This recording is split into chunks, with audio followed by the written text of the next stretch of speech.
राम राम जी सभी को। कैसे हो आप सब। तो इस लेक्चर में हम बात करने वाले हैं टीजीटी साइंस स्क्रीनिंग के सिलेबस के बारे में। हम बायोलॉजी का सिलेबस डिस्कस करने वाले हैं। अब देखो, बायो के सिलेबस को बांट दिया है दो के अंदर, बॉटनी एंड जूलॉजी। मतलब पूरी साइंस का 50% जो है अकेली बायो आएगी, उसमें से 25% अप्रॉक्सीमेट बॉटनी एंड जूलॉजी। अब हम बात करते हैं कि सिलेबस में बॉटनी का क्या सिलेबस रहेगा एंड जूलॉजी का क्या सिलेबस रहेगा। एक बात हमें अच्छे से याद रखनी है कि जो बॉटनी है चाहे जूलॉजी है, दोनों का सिलेबस इन डेप्थ क्वेश्चन आए हुए हैं, पीवाईक्यू क्वेश्चन, इसलिए हर टॉपिक को अच्छे से करना है। नेक्स्ट आपका लेक्चर इसके पीवाईक्यू क्वेश्चंस पे होगा, जो टीजीटी साइंस स्क्रीनिंग में बायो के क्वेश्चंस आ चुके हैं।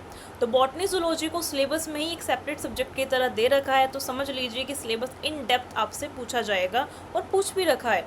सबसे पहले हाई प्रायोरिटी पे जो सिलेबस में दे रखा है, जो सिलेबस आपको दिया हुआ है, ठीक है, हम उसका हम डिस्कशन कर रहे हैं। देखो, plant physiology, photosynthesis, respiration in plant, मतलब पूरा का पूरा प्लांट। जब हम फिजियोलॉजी की बात करते हैं, उसके अंदर हम जितने भी कंसेप्ट पढ़ रहे हैं, चाहे वो C3 साइकिल है, C4 साइकिल है, चाहे वो प्लांट के ग्रोथ रेगुलेटर्स है।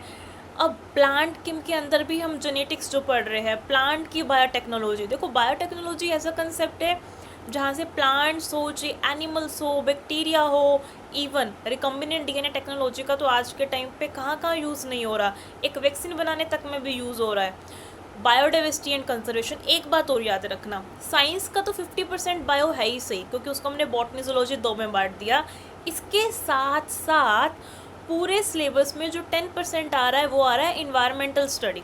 अब इन्वायरमेंटल स्टडी की मैं बात करूं तो हम जो 9th 10th 11th 12th में बायो में जो इन्वायरमेंट साइंस पढ़ते हैं, वहीं से ही सारे के सारे क्वेश्चंस प्रीवियस ईयर में आए हुए हैं। मतलब बायो की आप इंपॉर्टेंस देख रहे हो, 10% क्योंकि बायो से क्वेश्चंस बन रहे हैं इन्वायरमेंटल स्टडीज़ में, तो वहाँ पे भी कहाँ से आए हुए हैं, बायो से क्वेश्चंस आए हुए हैं। और एक क्लास 12th में इकोलॉजी चैप्टर है, ठीक है, जिसके अंदर अगर आप पुरानी एनसीईआरटी उठाओगे तो वहाँ पे चार, उस पूरी यूनिट के अंदर 4 चैप्टर दे रखे हैं। क्लास 12th के एनसीईआरटी की जो लास्ट यूनिट है इकोलॉजी में, जिसमें इन्वायरमेंटल डिटेल में दे रखा है, आप इन्वायरमेंटल साइंस वहाँ से पढ़ लीजिए, आपके 10% वहाँ से बिल्कुल सिक्योर हो जाएगी। इसके अलावा ये तो इन्वायरमेंट साइंस क्या हो गया, अलग से हो गया 10% पूरे सिलेबस का, जो पूरा हमारा स्क्रीनिंग होगा। अब साइंस के अंदर भी हमने इसको बांट दिया कि physics, chemistry, botany, zoology. Botany zoology को सेपरेट सिलेबस दे रखा है। अगर मैं बॉटनी जूलॉजी की बात करूँ, दोनों की मिला के अप्रॉक्सीमेट 35 यूनिट्स है। उन 35 यूनिट्स में से अप्रॉक्सीमेट जो है 25 क्वेश्चंस आपके आए हुए हैं। 26 भी आ सकते हैं, 24 भी आ सकते हैं, क्योंकि सिलेबस में ही मेंशन है टेंटेटिव, कुछ चेंजेस हो सकते हैं। हो सकता है किसी यूनिट से 2 भी क्वेश्चन आ जाए और किसी यूनिट्स पे क्वेश्चन ना भी आए, तो हमें तो हर यूनिट ही तैयार करनी है, क्योंकि सिलेबस काफ़ी डेप्थ में जो है दिया हुआ है, तो तैयारी भी डेप्थ में करनी पड़ेगी। अब प्लांट में जो रिप्रोडक्शंस हो रहा है, प्लांट में जैसे जिस तरीके से ट्रांसपोर्ट हो रहा है, हर सिलेबस को बहुत ही ध्यान से करना है।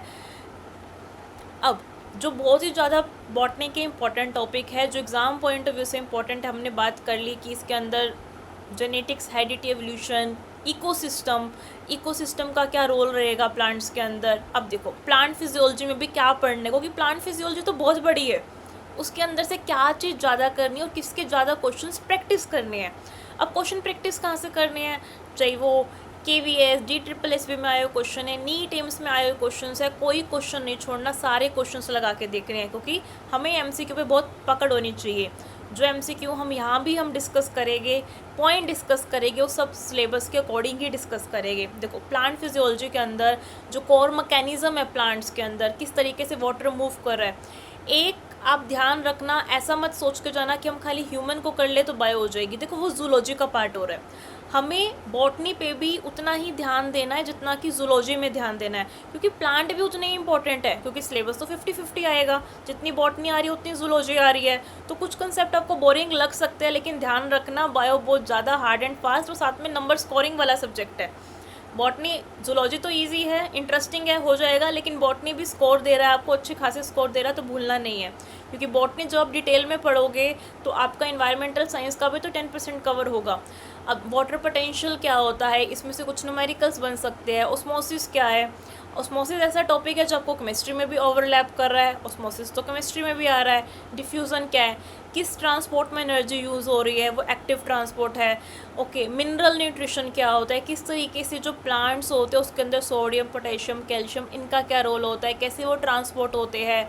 अब प्लांट पानी तो ले लेते हैं जाइलम फ्लोएम के थ्रू, अब वो जाइलम फ्लोएम से जब पानी ले रहा है कैसे उनका अपील ट्रांसपोर्ट हो रहा है, स्टोमेटा का क्या रोल है।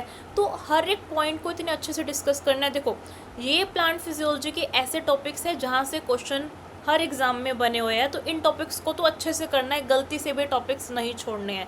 ये टॉपिक्स पहले कवर अप करने हैं, इनके प्रॉपर नोट्स बनाने हैं। अब ट्रांसपोर्ट के अंदर हम प्लांट्स में क्या करें, हमें जो रंग बिरंगे फूल दिखाई देते हैं ना, हम जिनको देखते हमारा दिल खुश हो जाता है, हम जो ईश्वर को हम जो फूल चढ़ा रहे हैं और जो वातावरण पॉलिनेशन में जो हेल्प करे, अब कैसे वहाँ तक पानी जा रहा है, जाइलम का क्या रोल है, फ्लोएम का क्या रोल है। इसके अलावा जो हम ट्रांसपोर्ट पढ़ रहे हैं तो इसके अंदर कोहेशन जो थ्योरी रहती है, कोहेशन टेंशन थ्योरी है, प्रेशर फ्लो हाइपोथेसिस है, और कैसे रूट प्रेशर का इंपॉर्टेंट रोल होता है प्लांट्स में पानी पहुंचाने के लिए।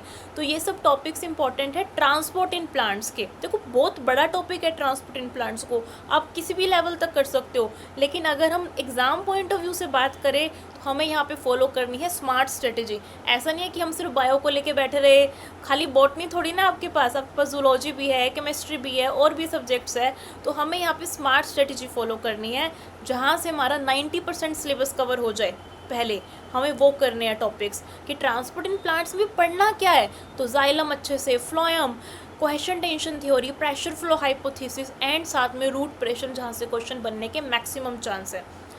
अब फोटोसिंथेसिस इन हायर प्लांट से क्या क्या क्वेश्चन बन सकते हैं, यहाँ पे क्लोरोप्लास्ट का स्ट्रक्चर, डबल मेम्ब्रेन होती है, खुद का डीएनए होता है, मतलब यहाँ से हमें रिलेट करना है सेल चैप्टर से जो हमारा रहेगा टॉपिक। उसके बाद लाइट रिएक्शन, केल्विन साइकिल, अब ये कैम प्लांट हो गए, C3C4 हो गए, क्या ऑक्सीजन का रोल है, क्या प्लांट भी रेस्पिरेशन करते हैं, क्या लाइट की प्रेजेंस में करते हैं, लिमिटिंग फैक्टर क्या होता है, फोटो रेस्पिरेशन क्या होता है, टॉपिक्स हमें करने हैं। अब अभी हमने डिस्कस किया कि प्लांट भी रेस्पिरेशन करते हैं, इंपॉर्टेंट टॉपिक। अब प्लांट्स के अंदर किस तरीके से ग्लाइकोलाइसिस हो रहा है, अब जितने भी ये टॉपिक्स हैं ना, हमें इसको रिलेट करना है एनिमल से भी। अब एनिमल से कैसे हम रिलेट करेंगे, क्योंकि जो एनिमल्स होते हैं वो भी तो रेस्पिरेशन करते हैं। हम इन टॉपिक को साथ साथ रिलेट करना है प्लांट के हार्मोन से भी। अब प्लांट में भी हार्मोन्स होते हैं, बिल्कुल होते हैं, वो प्लांट की ग्रोथ को रेगुलेट करते हैं, कब जो है फूल की ग्रोथ करानी है, कब स्टेम की ग्रोथ करानी है, कब लीफ को जो है गिराना है, कब लीफ को बूढ़ा करना है। तो होते हैं प्लांट ग्रोथ रेगुलेटर, जिसको बोलते हैं PGR। भाई फुल फॉर्म भी पूछी जा सकती है, कोई भी फुल फॉर्म को इग्नोर मत करना। PGR क्या हो सकता है यही क्वेश्चन आ जाए आपका एग्जाम में, हो सकता है स्टेट में क्वेश्चन आ जाए। तो PGR क्या होते हैं, प्लांट ग्रोथ रेगुलेटर होते हैं, जो वो हार्मोन्स जो प्लांट की ग्रोथ को रेगुलेट करते हैं। अब प्लांट की ग्रोथ को रेगुलेट कौन करते हैं, केमिकल्स ही करते हैं। मतलब जितने भी हम ये हार्मोन्स पढ़ रहे हैं एक्चुअली क्या है, ये केमिकल्स ही है। इवन इंसान की बॉडी में भी ग्रोथ को जो रेगुलेट करते हैं वो सारे के सारे केमिकल्स ही होते हैं। हमारी हाइट बढ़ी ग्रोथ हार्मोन के कारण, तो प्लांट की भी तो हाइट बढ़ रही है। हम देखते हैं ना, हमने छोटे से बीज से प्लांट को ग्रो किया था, वो छोटे से बीज से जो हमने प्लांट को ग्रो किया वो इतना बड़ा हो गया, पेड़ में कन्वर्ट हो गया। हो सकता है आपने प्रैक्टिकल्स भी की हो अपने बैचलर्स मास्टर्स के टाइम पे। मुझे याद आ रहा है कि हम जब प्रैक्टिकल्स करते थे एंड बच्चों को जब कराते थे तो कैसे एक सीड को ग्रोथ करके हम हार्मोन्स को थोड़ा सा डालते थे, बिल्कुल थोड़ा सा ही जैसे जैसे हार्मोन डालते थे और प्लांट की ग्रोथ कितनी बढ़िया हो जाती थी। हार्मोन्स का यूज़ प्लांट टिश्यू कल्चर में रहता है, तो देखो हार्मोन्स को भूलना नहीं है। हार्मोन्स का यूज़ प्लांट ग्रोथ रेगुलेटर में भी है। प्लांट ग्रोथ जो रेगुलेटर होते हैं उनका प्लांट टिश्यू कल्चर में क्या रोल रहता है, हमें उसको भी समझना है। तो ऑक्सिन जो सेल की इलोंगेशन में हेल्प कर रहा है, ठीक है। एपिकल डोमिनेंस, आपने सुना होगा ना कि ऑक्सिन की हेल्प से सिर्फ प्लांट लंबाई में बढ़ता जा रहा है ना, कुछ पौधे लंबाई में बढ़ते जा रहे हैं, तो वो ऑक्सिन के कारण होते हैं। ऐसे ही आपने बहुत बार सुना होगा कि हम जो है जिबरेलिन का स्प्रे करते हैं, जो किसान करते हैं। इसी तरीके से लैब के अंदर भी प्लांट टिश्यू कल्चर के टाइम पे हम स्प्रे करते हैं या फिर पिपेट से डालते हैं। तो ये हार्मोन्स इंपॉर्टेंट है, क्योंकि ये हार्मोन तो आप सोच के देखिए, जो टॉपिक इतनी बार रिपीट हो रहा है, क्लास 11th में रिपीट हो रहा है, क्लास और छोटी क्लासेस में भी ये हार्मोन्स है। तो हार्मोन्स जो टॉपिक है अपने आप में काफ़ी इंपॉर्टेंट टॉपिक बनता है, तो इसको अच्छे से करना है। और हम सिलेबस में करेंगे भी सही, अलग से इसके लेक्चर्स में करेंगे कि जिबरेलिन का क्या रोल है, साइटोकाइनिन, साइटो मतलब सेंड, काइनिन मतलब डिवीज़न, है ना, मतलब ऐसा हार्मोन जो सेल को डिवाइड करने में हेल्प कर रहा है। अब एक होता है ABA, एब्सिसिक एसिड की जब हम बात करते हैं, तो ये बुरा हार्मोन नहीं है, ये तभी रिलीज़ होता है जब प्लांट में किसी तरीके का स्ट्रेस आ जाता है, इसलिए हम इसको स्ट्रेस हार्मोन के नाम से भी जानते हैं। ये क्या करता है, ये कहता है प्लांट को तू सो जा भाई, तेरे बस का नहीं है अब, है ना, पानी नहीं दे रहे तो एक काम कर, सो जा, स्टोमेटा को क्लोज कर दे। और फ्रूट को पकाने के लिए जैसे मिथाइलिन का यूज़ करते हैं, जिस तरीके से प्लांट हॉर्मोन्स ज़रूरी है उसी तरीके से हमारे सिलेबस में ज़रूरी है एनिमल मतलब ह्यूमन के हॉर्मोन्स में। अब आता है रिप्रोडक्शन। देखो रिप्रोडक्शन में प्लांट रिप्रोडक्शन और एनिमल रिप्रोडक्शन दोनों ही ज़रूरी है। अगर क्वेश्चन हम कर रहे हैं प्लांट रिप्रोडक्शन से तो बन गया बॉटनी का क्वेश्चन, वहीं पे अगर हम ह्यूमन रिप्रोडक्शन पढ़ रहे हैं तो बन गया जूलॉजी का क्वेश्चन। तो इसके अंदर जितने भी, जैसे हम ह्यूमंस में पढ़ते हैं कि स्पर्म फॉर्मेशन, ओवा फॉर्मेशन, फर्टिलाइजेशन, उसी तरीके से इनके अंदर भी माइक्रोस्पोरोजेनेसिस ये सब हम पढ़ेंगे। बायोटेक को बिल्कुल भी नहीं छोड़ना, इसके अंदर कुछ टॉपिक तो बिल्कुल ही करके जाने हैं, जैसे कि पॉलीमरेज चेन रिएक्शन हो गया, रिकम्बिनेंट DNA टेक्नोलॉजी हो गया, restriction enzyme, cloning vector, genetic modified crop, ये टॉपिक बहुत ज़्यादा इंपॉर्टेंट है। ओके, जेनेटिक हेरिडिटी और एवोल्यूशन के अंदर क्या प्रायोरिटी आपको रखनी है? सबसे पहले आप लो पढ़िए, जितने भी आपके लो है अच्छे से करने हमें लो। हम लो करने के बाद क्या करेंगे, सारे के सारे क्वेश्चंस लगाएंगे, PYQ बेस्ड क्वेश्चंस। और क्या क्वेश्चन बन सकता है, न्यूमेरिकल्स नहीं भूलना, ये नहीं सोचना कि यार न्यूमेरिकल तो आते ही नहीं है। क्यों नहीं आते न्यूमेरिकल, बहुत अच्छे न्यूमेरिकल्स आते हैं इसके ऊपर, इवन क्रॉसिंग ओवर तक पे न्यूमेरिकल्स बनते हैं। अब देखो इकोलॉजी के कुछ टॉपिक्स जो हमें करने ही करने हैं, क्योंकि इकोलॉजी को हमें रिलेट करना है इन्वायरमेंटल साइंस से भी, ठीक है, क्योंकि इन्वायरमेंट साइंस अलग से पार्ट है 10%, बट सिलेबस में तो है ना, पेपर क्लियर करने में तो हेल्प करेगा। अगर कोई भी टॉपिक पेपर क्लियर करने में हेल्प कर रहा है तो उसको भूलना नहीं है। एक चीज़ देखो, जो हमने अभी टॉपिक करे वो हाई प्रायोरिटी के टॉपिक थे, ठीक है। अब प्लांट किंगडम को ऐसा नहीं सोचना कि ये तो बिल्कुल नहीं आएगा, आएगा, बिल्कुल आएगा, लेकिन इसमें हमें स्मार्ट स्ट्रेटेजी फॉलो करनी है। प्लांट किंगडम के अंदर जो हम प्लांट किंगडम पढ़ रहे हैं तो ऐसा नहीं है कि हम प्लांट किंगडम को ही पढ़ रहे हैं और कुछ समझ ही नहीं आ रहा। हमें यहाँ पे क्रिस्प चीज़ें देखनी है, क्या चीज़ें इंपॉर्टेंट है, किसके अंदर डोमिनेंट फेज है, गैमेटोफाइट क्या है, जो इंपॉर्टेंट पॉइंट्स हमें वो देखने हैं यहाँ पे, ठीक है। और इन्हीं इंपॉर्टेंट पॉइंट्स से क्वेश्चन बनता है। जैसे कि हम जब फ्लावर पढ़ रहे हैं तो हमें उसके एनाटॉमी के बारे में जानना है। अब जैसे हम जूलॉजी की जब हम बात करेंगे तो यहाँ पे सिलेबस के अंदर टोटल 19 टॉपिक जो है वो दे रखे थे। अब जूलॉजी को भी हम ऐसा तो नहीं है कि हम सिर्फ देख के छोड़ देंगे, हमें डेप्थ करना पड़ेगा, क्योंकि जूलॉजी एक सेपरेट है, सब्जेक्ट ही सेपरेट दे रखा है सिलेबस में। मतलब वहाँ पे बायोलॉजी नाम का सब्जेक्ट नहीं दे रखा, 2 सब्जेक्ट दे रखे हैं। एक सब्जेक्ट दे रखा है बॉटनी सब्जेक्ट, एक सब्जेक्ट दे रखा है जूलॉजी सब्जेक्ट। जिस तरीके से हम प्लांट के अंदर फ्लावर का स्ट्रक्चर डिटेल में करेंगे, पॉलन ग्रेन का स्ट्रक्चर कैसा है, ओव्यूल का स्ट्रक्चर कैसा है, हर स्ट्रक्चर जैसे हम डिटेल में करेंगे, इन द सिमिलर वे हमें जूलॉजी के अंदर हर एक टॉपिक अच्छे से करना है। कुछ टॉपिक आपको जो है रिलेट होते हुए मिलेंगे, कैसे, जो प्लांट और एनिमल दोनों से जो है क्वेश्चन बन सकते हैं। कौन कौन से वो टॉपिक हो सकते हैं? एक टॉपिक है सेल बायोलॉजी। अब सेल ऑर्गेनल तो प्लांट सेल में भी है, एनिमल सेल में भी है। यहाँ से एग्जामिनर क्वेश्चन बढ़िया लेवल का बना सकता है कि कौन सा सेल ऑर्गेनल प्लांट सेल में होगा या एनिमल सेल में नहीं होगा, होगा तो छोटा होगा, जो उसका रोल क्या होगा। जैसे कि सेल वॉल प्लांट में है, एनिमल में नहीं है। तो सेल बायोलॉजी एक ऐसा यूनिट है जो चाहे बॉटनी है चाहे जूलॉजी है, दोनों में आ रहा है। तभी तो हम बोलते हैं ना cell is the fundamentals unit of life, क्योंकि कोई भी अगर हम लिविंग ऑर्गेनिज्म लाइफ साइंस की बात करें तो सेल तो उसके अंदर आ ही जाएगा। तो जूलॉजी के अंदर सेल बायोलॉजी सबसे पहले करना है, अच्छे से करना है आपको सेल बायोलॉजी, हर एक सेल ऑर्गेनल को अच्छे से करना है। आपने नोटिस किया सेल ऑर्गेनल पे क्वेश्चन हर एक एग्ज़ाम में आता है। अभी आपने देखा एग्ज़ाम के अंदर HTTGT साइंस के अंदर, वहाँ पे भी क्वेश्चन था।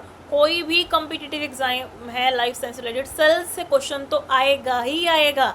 मतलब चाहे आप बॉटनी से क्वेश्चन देख लो, चाहे जूलॉजी से क्वेश्चन देख लो, सेल से क्वेश्चन निकलेगा ही निकलेगा।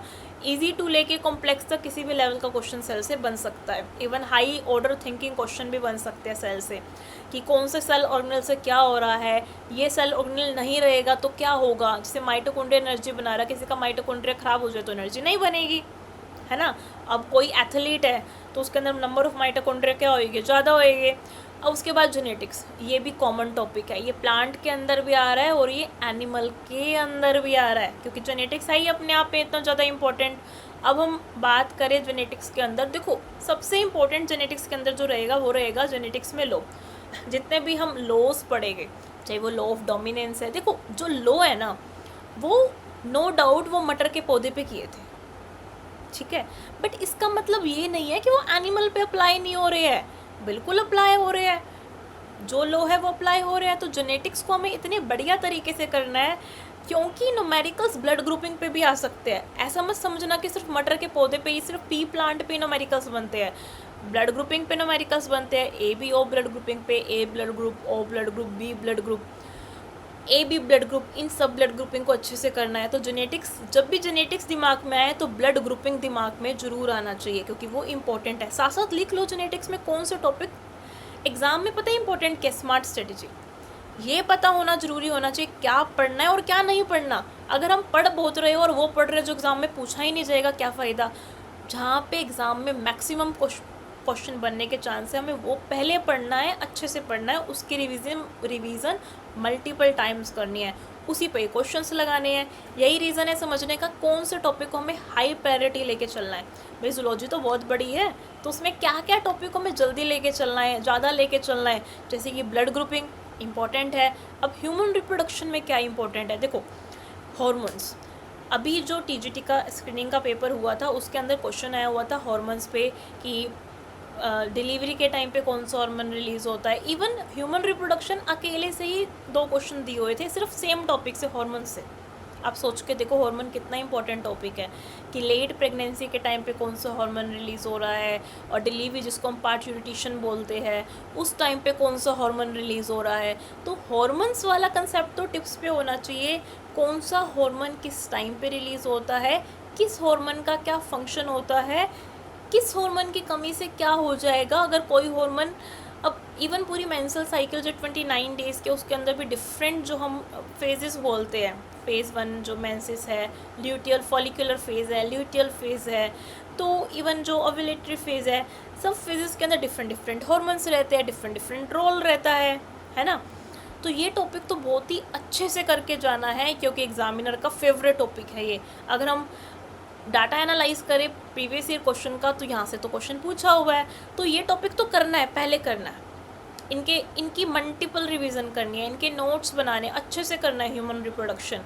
साथ में ह्यूमन रिप्रोडक्शन में और क्या करना है जो इम्पोर्टेंट है, oogenesis, जब ओवरी के अंदर ओवा बन रहा है उसकी पूरी प्रोसेस पता होनी चाहिए, कि ओवा कैसे बना, हैप्लॉइड था, अच्छा हैप्लॉइड था तो कितने क्रोमोसोम थे, उससे रिलेटेड जितनी भी डिसीज़ है हमें वो भी पता होनी चाहिए, कहाँ बना, कौन कौन से फेजेस में डेवलपमेंट हुई, कौन कौन से हार्मोन जो है वो रोल प्ले में आए, सब हार्मोन्स का रोल प्ले, ओवा बनने की प्रोसेस अच्छे से पता होनी चाहिए। इम्पॉर्टेंट है, इम्पॉर्टेंट तो होगा इसी, क्योंकि ओवा नहीं बनेगा तो रिप्रोडक्शन कैसे होगा। तो ओवरी ओवा बना रही है, उसकी पूरी प्रोसेस आपको डिटेल में पता होनी चाहिए। ह्यूमन रिप्रोडक्शन में समझ गए, पूरा ह्यूमन रिप्रोडक्शन पढ़ना है नो डाउट, लेकिन कुछ टॉपिक पे थोड़े ज़्यादा जोर देना है। ज़्यादा जोर देने का मतलब स्ट्रेस लेना नहीं है, ज़्यादा जोर देने का मतलब है कि उसकी प्रैक्टिस ज़्यादा करनी है। जहाँ पे आप एक टॉपिक से लगा लो 40 क्वेश्चन लगा रहे थे, वहाँ पे लगा लो 90 क्वेश्चन। यही तो है ज़्यादा जोर देने का मतलब, कि स्मार्ट स्ट्रेटजी फॉलो करनी है। उसके बाद जो मोस्ट इम्पॉर्टेंट है ह्यूमन हेल्थ एंड डिसीज़ से, पिछले साल ह्यूमन हेल्थ एंड डिसीज़ से पूछा हुआ था इम्यूनिटी से क्वेश्चन। अब क्या आपको पिछले साल का पेपर करना है लाइव सेशन में, तो आप प्लीज़ कमेंट करके बताना।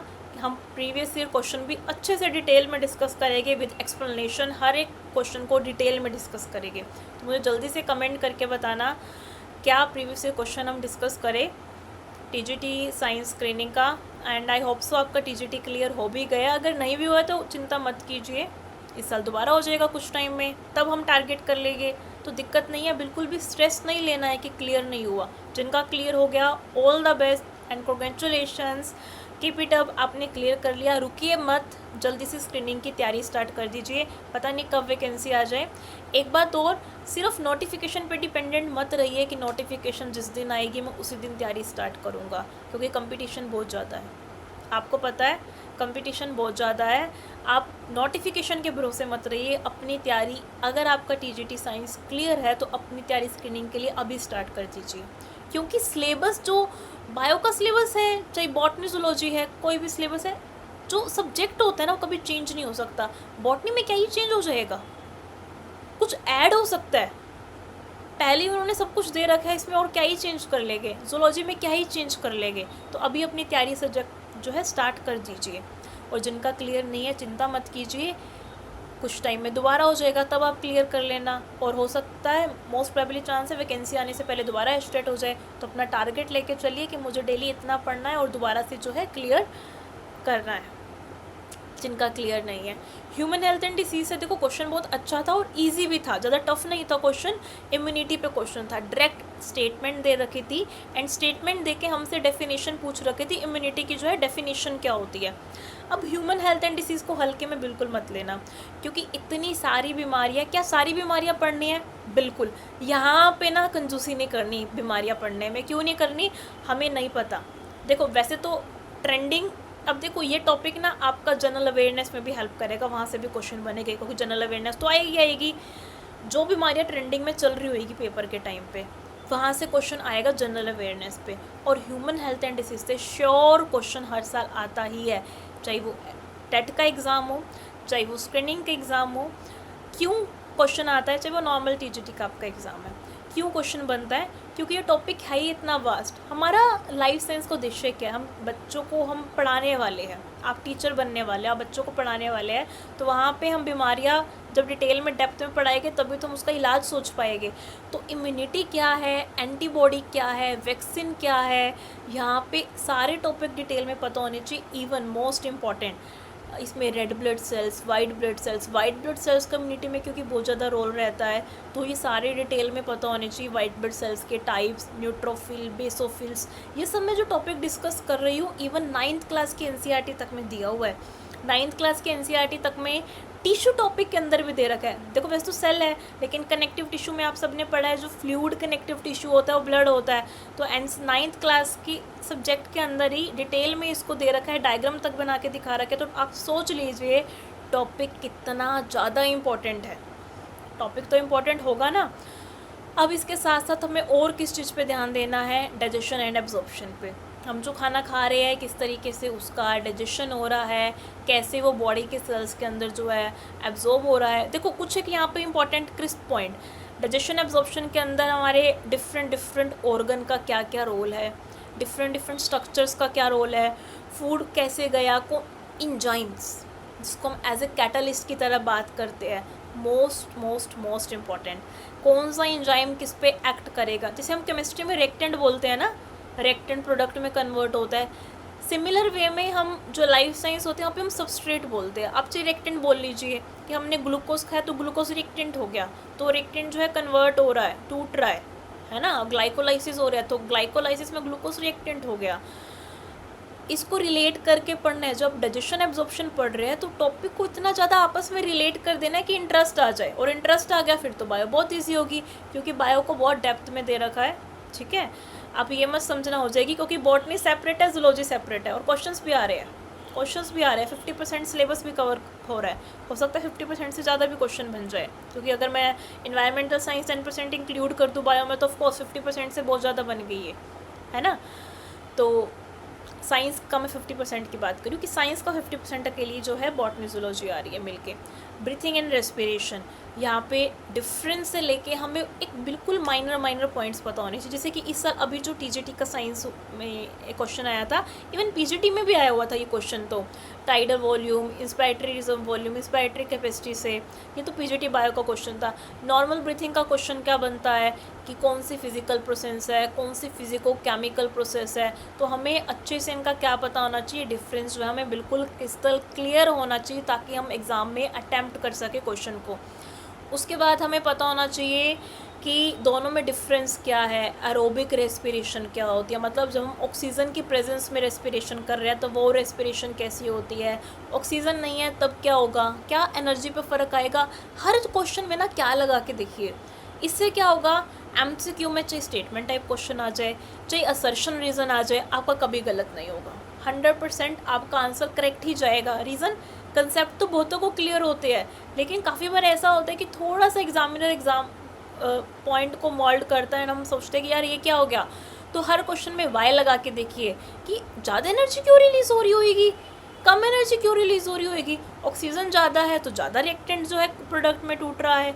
अब जब रिएक्टेंट टूट रहा है तो ज़्यादा क्या और एनर्जी आ रही है। जैसे हम केमिस्ट्री में पढ़ते हैं तो रिलेट करिए, इवन बॉटनी जूलॉजी को केमिस्ट्री से भी रिलेट करके देखिए, तो आपको बहुत ईजी लगेगा एंड इंटरेस्ट आएगा।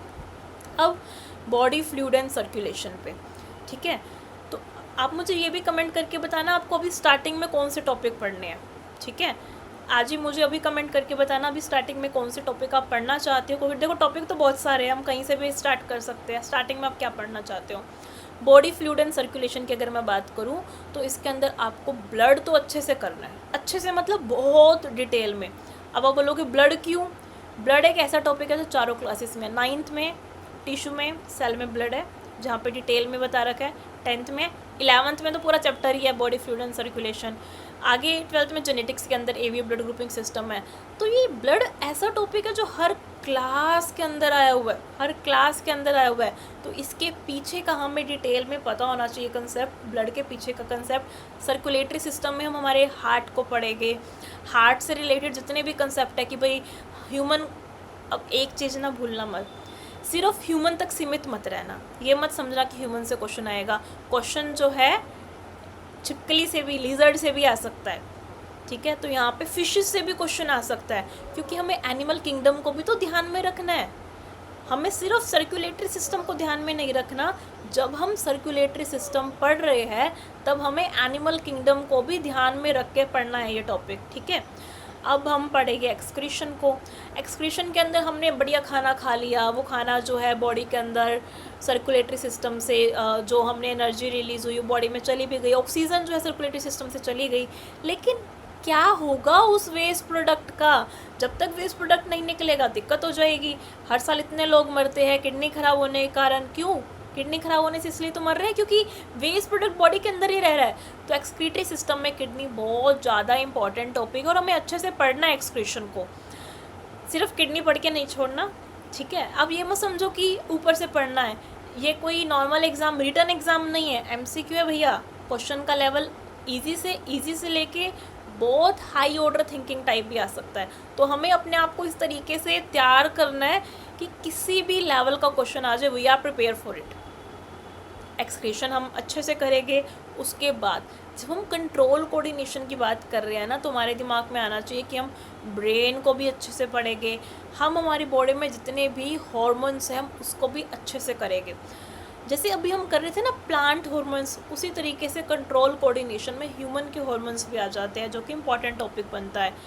तो ह्यूमन के हॉर्मोन्स कौन कौन से होते हैं, जैसे कि ग्रोथ हार्मोन हो गया, हमारा थायराइड ग्लैंड रिलीज़ कर रहा है, कौन सा हार्मोन रिलीज़ कर रहा है, थायरॉक्सिन रिलीज़ कर रहा है। तो ये इंपॉर्टेंट टॉपिक में टॉपिक आता है जो कि हमें अच्छे से करना है। इसी तरीके से ओवरी जो है वो कौन सा रिलीज़ करती है, एस्ट्रोजन करती है, टेस्टिस टेस्टोस्टेरोन करती है। अब देखो ओवरी जो है एस्ट्रोजन करती है, अब जो यहाँ पे हम हार्मोन्स पढ़ रहे हैं उसका रिप्रोडक्शन में भी रोल प्ले हो रहा है। मतलब हम जब हॉर्मोन्स पढ़ रहे हैं तो हमें उसको किस तरीके से रिलेट करके करना है, हमें उसको हमारे ब्रेन से भी रिलेट करना है, साथ में सेम टाइम पे हमें उसको रिप्रोडक्शन से भी रिलेट करना है। रीज़न, क्योंकि क्वेश्चन रिप्रोडक्टिव हेल्थ से भी पूछ सकते हैं कि हाँ पर्टिकुलर हार्मोन मान लो प्रोजेस्टेरोन का लेवल परमानेंट हाई रहेगा तो फर्टिलाइजेशन तो हो ही नहीं पाएगा, तो वहाँ पे रिप्रोडक्टिव हेल्थ का तो क्या हो गया, धज्जियाँ उड़ गई। तो हमें हार्मोन्स को किस तरीके से रिलेट करना है कि हम हर टॉपिक को जो है कवर कर सके। जैसे कंट्रासेप्टिव डिवाइस के अंदर जब हम ओरल पिल्स पढ़ते हैं तो आपने शायद पढ़ा भी होगा क्लास 12th की बायो के अंदर कि ओरल पिल्स के अंदर हार्मोन्स ही तो होते हैं। डेट्स वाई मैं आपको बोल रही हूँ कि जब आप कोई भी चैप्टर पढ़ रहे हो तो उसको इस तरीके से तैयार करना है कि हम दूसरे चैप्टर के भी क्वेश्चन साथ में कर सकें। हमें कहीं भी रट्टा नहीं लगाना, और कोई भी बोले ना बायो में सिर्फ रट्टा ही होता है तो उन्हें बायो के आए हुए क्वेश्चंस दिखा देना, खाली रट्टे से सॉल्व नहीं होएगी, कंसेप्ट क्लियर होने चाहिए। तो अभी हमने डिस्कस कर लिया जो हाई यील्ड टॉपिक है जिनकी फ्रीक्वेंसी बहुत ज़्यादा आने के चांस है। देखो एक बात और, सेल बायोलॉजी के अंदर क्या पढ़ना है। सेल बायोलॉजी खुद अपने आप में बहुत बड़ी यूनिट है। सेल बायोलॉजी कोई छोटी थोड़ी ना है, सेल बायोलॉजी तो बहुत बड़ी है। तो सेल ऑर्गेनिल, जितने भी सेल ऑर्गेनिल है, सेल साइकिल, किस तरीके से सेल डिवाइड कर रहा है, अभी भी क्वेश्चन टीजीटी एचटीट में भी आया था, तो स्क्रीनिंग के लिए भी इंपॉर्टेंट टॉपिक है। सेल मेम्ब्रेन्स, कैसे एक सेल दूसरे सेल से कम्युनिकेट कर रहा है। जेनेटिक्स हम डिस्कस कर चुके हैं कि ब्लड ग्रुप बहुत इंपॉर्टेंट है, डीएनए कैसे रेप्लिकेट कर रहा है, पूरा कंसेप्ट हमारे जेनेटिक मटेरियल से हमें सब डिस्कस करना है। हाँ, ह्यूमन रिप्रोडक्शन में हमें जो है क्या अच्छे से करके जाना है। देखो, ह्यूमन रिप्रोडक्शन में मेल फीमेल रिप्रोडक्टिव सिस्टम तो करना ही करना है, ठीक है, सेपरेट इसको डिटेल में करना है। हॉर्मोन्स इसके अंदर करने हैं। मेंस्ट्रुअल साइकिल में क्या हॉर्मोन्स है। फर्टिलाइजेशन का कंसेप्ट, कहाँ फर्टिलाइजेशन हुई, किस डे में हुई, डे वाइज कंसेप्ट, फिर कहाँ पे जो है इम्प्लांटेशन हुई, पूरा 9 मंथ के प्रेगनेंसी पीरियड के अंदर क्या क्या इवेंट जो है वो होते हैं। ये टॉपिक अगर आपने अच्छे से कर लिया ना, इतने भी टॉपिक, तो मान लीजिए आपने पेपर के अप्रॉक्सीमेट 90% तैयारी जो है कर ली इन्हीं टॉपिक से। इसको बोलते हैं स्मार्ट स्ट्रेटेजी। अब जब 90% तैयारी अच्छे से हो गई, उनके आपने क्वेश्चन अटैम्प्ट कर लीजिए। जब 90% अच्छे से हो जाए ना, फिर आइए बच्चों 10% के लिए, ठीक है। रिप्रोडक्टिव हेल्थ के अंदर हमें पहले क्या उठाना है, हम उठाएंगे कंट्रासेप्टिव डिवाइसेस, जिसके अंदर हम डिफरेंट टाइप के कंट्रासेप्टिव डिवाइस अच्छे से डिटेल में डिस्कस करेंगे। एंड देन जो पेरेंट्स नहीं बन सकते हैं उनके लिए असिस्टेड रिप्रोडक्टिव टेक्नोलॉजी, जिसको हम बोलते हैं ART। इसमें ना फुल फॉर्म बहुत important exam point of view से, चाहे वो नॉर्मल टेट का एग्ज़ाम हो, चाहे आपके और भी एग्ज़ाम हो, DSSB का हो, KVS का हो, ठीक है, KVS टायर 2 हो, चाहे EMRS टायर 2 हो, इवन स्क्रीनिंग के लिए भी बहुत इंपॉर्टेंट है इनकी फुल फॉर्म और इनके अंदर क्या क्या टेक्नोलॉजी जो है वो आती है। जैसे कि सेक्सुअल ट्रांसमिटेड इन्फेक्शंस क्या होते हैं, और पॉपुलेशन को कंट्रोल करने के लिए जिस तरीके से इंडिया की पॉपुलेशन बढ़ रही है, पॉपुलेशन एक्सप्लोजन हो रहा है। अब देखो, पॉपुलेशन एक्सप्लोजन का टॉपिक जो है ना, ये आपका जनरल अवेयरनेस में भी बनता है।